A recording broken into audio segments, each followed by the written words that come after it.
Well, these two oval serving bowls in the Queen shape, made by Wedgwood Etruria and Barlaston. They're made in 1951 and they were made for the Williamsburg Restoration Inc, probably for export to the US principally.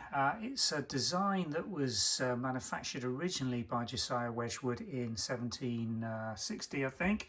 The original Queensware design. It's this beautiful pucey magenta burgundy. I mean, how do you describe that pattern? It's an off-white cream background glaze with this beautiful floral design, and then swags very sort of quite emporial around, but with no gilt and no particular styling other than the Queen's shape design moulded into the side of them. Very clean, as you can tell by the glaze reflection. There's the side elevation of this one. Quite a nice, deep, practical serving bowl.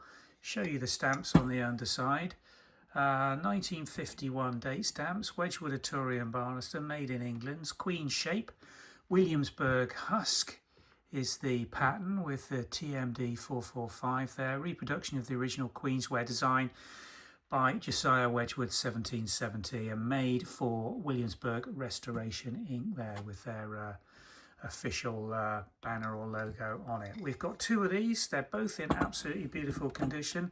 There's quite a bit of flatware coming through, so the opportunity to put a decent sized small dining service together in this pattern, if it really takes your liking.